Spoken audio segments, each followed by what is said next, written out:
Malam ni penting untuk saya share 3 benda perkara penting yang utama anda kena tahu sebelum anda buat hibah. Hai, Assalamualaikum warahmatullahi wabarakatuh. Saya Azam Fadli Abu Bakar. Pakaran saya adalah membantu isteri yang seandainya suami mereka meninggal, isteri dapat teruskan kehidupan dengan keuangan yang baik. Kenapa kita nak cerita tentang keuangan yang baik? Sebab hari ini kita banyak tinggalkan kesusahan pada keluarga. Kita dengar banyak kes-kes suami bila tak ada meninggalkan susah kepada isteri dia, meninggalkan hutang, meninggalkan segala macam benda yang tak elok lah, negatif, susah. Kita tak prepare untuk keluarga kita waktu sekarang ni. So 3 benda penting saya nak share malam ni sampai tuan-tuan faham. Tuan-tuan boleh tengok video ni sampai habis.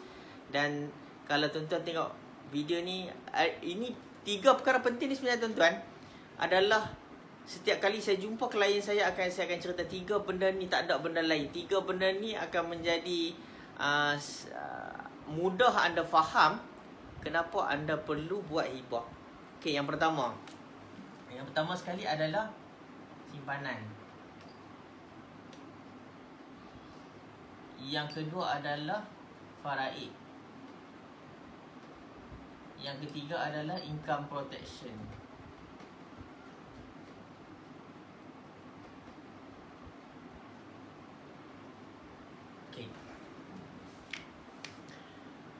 Kenapa 3 benda ni saya akan compare dengan kenapa tuan-tuan kena buat hibah dengan 3 isu ni. Pertama sekali, kenapa saya cerita pasal simpanan? Sebab kita ni simpanan tak banyak. Unless you businessman ke sana. Kalau kita ni seorang yang mengajar makan gaji, simpanan kita mungkin tidak banyak tapi hutang kita banyak. Setuju saya kak? Yang kedua adalah kes faraid. Kalau tuan-tuan dengar kes-kes faraid, bukan satu benda yang cepat untuk diselesaikan. Kawan saya share rumah 2 nama. So bila disebabkan isteri dia meninggal sebab kanser payudara, rumah dia terpaksa dibahagi 2. Dibahagi 2 sebab ada hak wife adalah perlu difaraidkan. So kes 5 tahun tak selesai. Yang ketiga adalah income protection. Kenapa kita nak protect income kita? Sebab apa? Gaji kita ni penting tuan-tuan untuk kita nak bagi anak makan, nak bagi wife, nak bagi kesenangan pada diorang, nak bayar hutang. Itulah income. Benda 3 penting ni sangat penting untuk kita protect. Bagi saya, simpanan kita nak kena protect. Harta kita yang daripada yang mana difaraidkan kita akan tebus balik. Income protection ni macam mana kita nak protect gaji kita supaya gaji kita tu sustain. Gaji kita walaupun kita mati, gaji kita tu dapat kita bagi pada wife mungkin 10 tahun. Saya akan share 3 benda ni supaya tuan-tuan faham. Tuan-tuan boleh tengok balik video saya ni dan saya pasti dan yakin tuan-tuan akan clear. Sebab klien saya dah beratus orang. Inilah benda yang saya explain. Diorang dapat faham dengan apa explanation saya bila saya bersemuka dengan diorang adalah 3 benda ni. Okey, yang pertama sekali. Yang pertama sekali simpanan. Saya cerita pasal simpanan. Katakan tuan-tuan simpan RM200.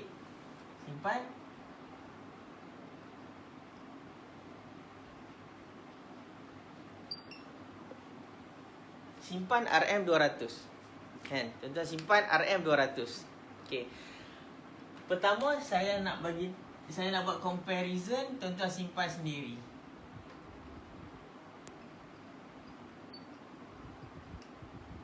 Kat sini simpan dalam hibah. Okey. Simpan sendiri dengan hibah. Saya harap tuan-tuan nampak dengan saya share ni. Kalau tuan-tuan rasa benda ni bagus, tuan-tuan boleh tag kawan-kawan ataupun share pada kawan-kawan. Okey, simpan sendiri. Simpan RM200, simpan sendiri. Kalau tahun pertama dia akan jadi berapa? 2400 kan? Kan? Tahun kedua simpan RM200 akan jadi 4800. Setuju? Kan? Tahun ketiga simpan 3 tahun 200 sebulan. Tahun ketiga akan jadi 7200. Kalau tuan-tuan meninggal pada tahun yang keempat, berapa tuan-tuan akan ada kat sini meninggal mati?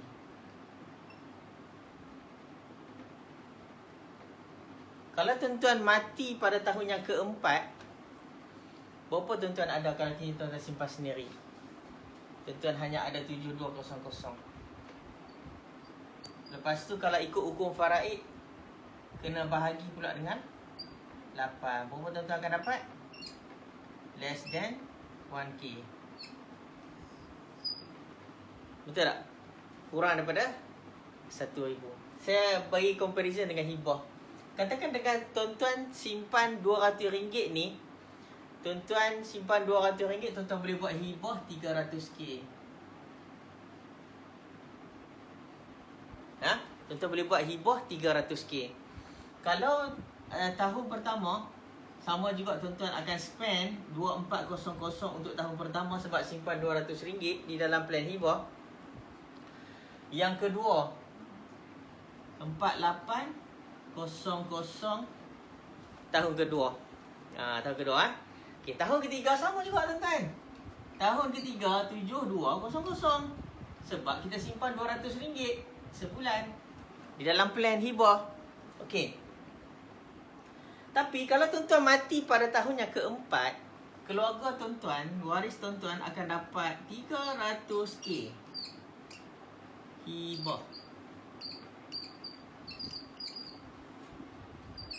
Tuan-tuan nak pilih yang mana satu? Tuan-tuan boleh jawab dekat komen ataupun tuan-tuan boleh jawab dalam hati. Kalau saya akan pilih 300K sebab saya tak mampu simpan 300K sebab saya makan gaji. Saya makan gaji, saya tak mampu nak simpan 300K dalam masa yang singkat. So dalam masa 4 tu mungkin saya mati, tapi waf saya dapat 300K.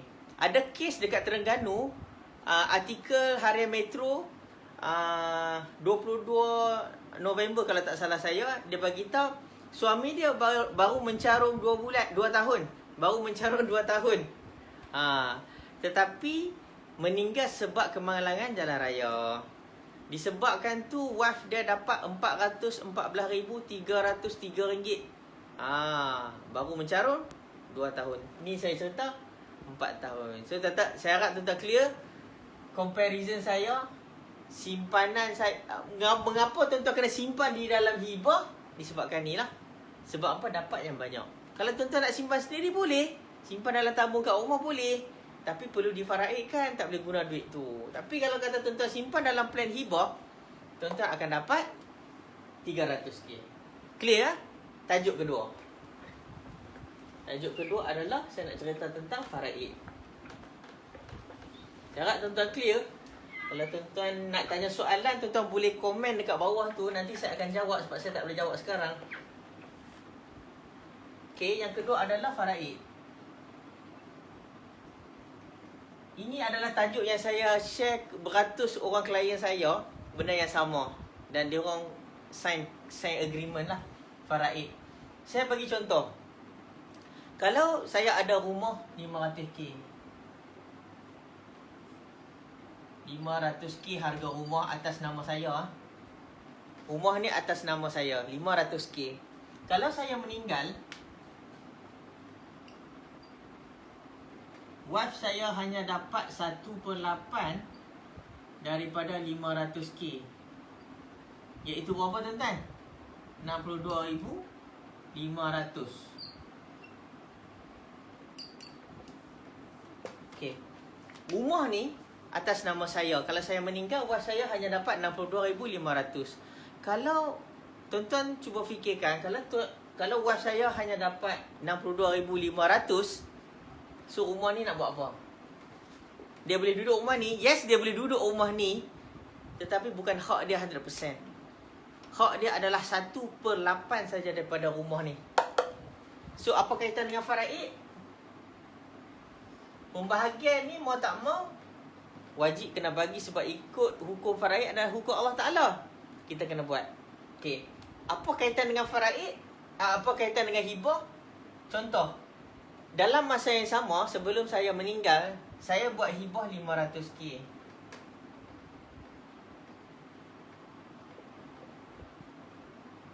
Okay, ya. Ni cerita ni mau tak mau, by hook by crook, memang kena bagi dekat waris.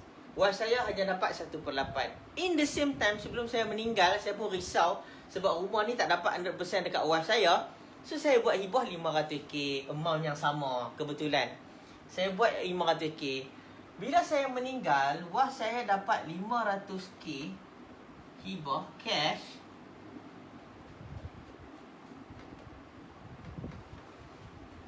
In the same time dia dapat was saya dapat cash 500k masa saya meninggal. Rumah ni perlu difaraidkan. Then was saya dapat 500k cash. Boleh tak dia bayar dekat 7/8 ni? Cash ni bayar kepada 7/8. Bayar kepada 7/8 ni, boleh tak dia dapatkan balik rumah ni? Maksud dia tebus balik. Dia tebus balik rumah ni dengan cash yang ada di tangan. Dan rumah ni dapat balik dekat was saya. Selesai tak masalah pembahagian tadi? Sebab apa dah? Ada cash di tangan. Ada 500k. Cash di tangan dapat tebus balik rumah ni. Itu function hibah yang saya nak cerita tentang hibah. Ada banyak lagi function lain. Dan faraid juga meluas. 7/8 ni ada nama anak tapi anak tidak dapat ambil.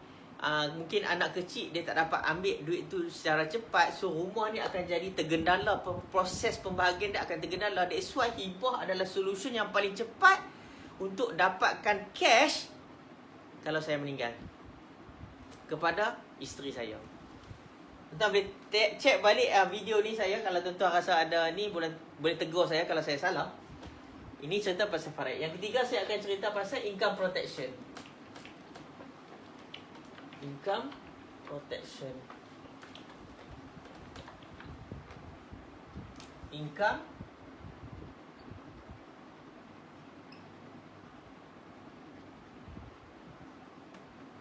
okay. Kenapa saya cerita pasal income protection? Sebab income tu gaji. Gaji kita lah yang akan selesaikan semua masalah kewangan rumah kita. Nak kena beli susu pampers anak, susu anak, semua kan. So saya bagi contoh saya dan isteri. Gaji saya katakan 5k. Was saya pun 5k. Masing-masing bekerja. Gaji 5k. So komitmen bulanan, komitmen saya dengan wife adalah 10k.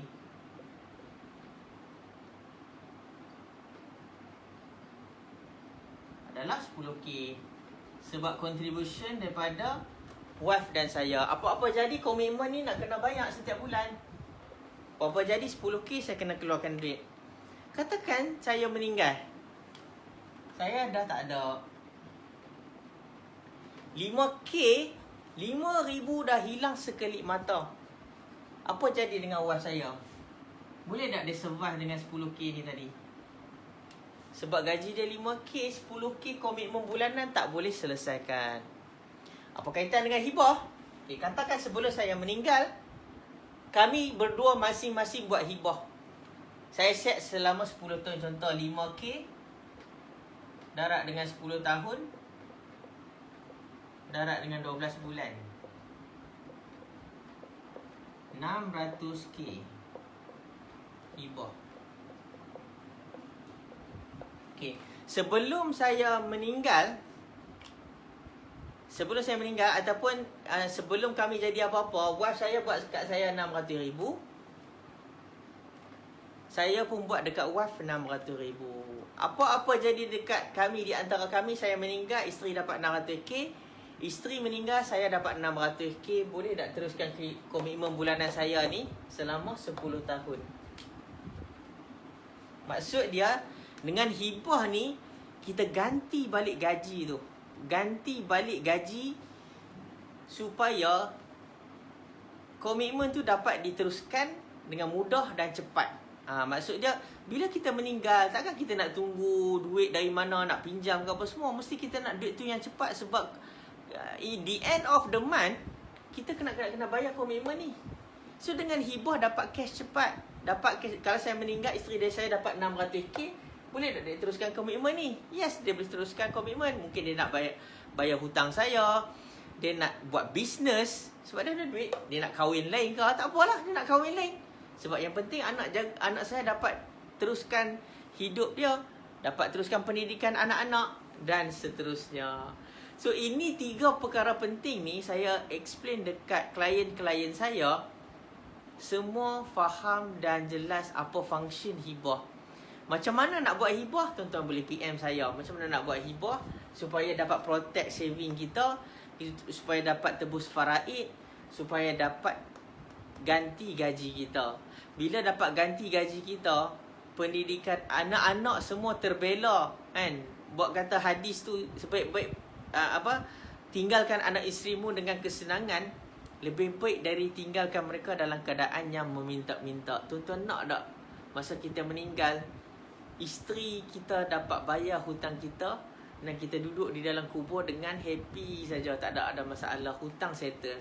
Ataupun tuan-tuan nak tak kalau kita mati, kita pun risau, hutang aku masih tak tertinggal, kan? Masih ada banyak lagi. Macam mana wife aku nak bayar hutang aku kalau aku tak tinggalkan duit untuk dia? So kalau tuan-tuan tak mau macam tu, tuan-tuan kena dapatkan satu solution, peace of mind. Supaya apa? Dengan bila kita meninggal sekarang ataupun esok, wife kita dapat duit. Dengan dia dapat duit ni, dia dapat bayar hutang kita. Okey, saya harap tuan-tuan clear dengan apa yang saya share. Dan kalau tuan-tuan nak boleh saya takkan padamkan video ni. Tuan-tuan boleh tengok balik video ni daripada awal. Dan saya yakin tuan-tuan akan clear dengan apa yang saya explain daripada awal video ni sehingga akhir. Saya Azam Fadli bin Abu Bakar. Kepakaran saya adalah membantu isteri yang seandainya suami mereka meninggal, isteri itu dapat teruskan kehidupan dengan keuangan yang baik dan happy dan bayar hutang kita. Sekian untuk malam ni. Semoga tuan-tuan dapat manfaat dengan apa yang saya share. Assalamualaikum warahmatullahi wabarakatuh.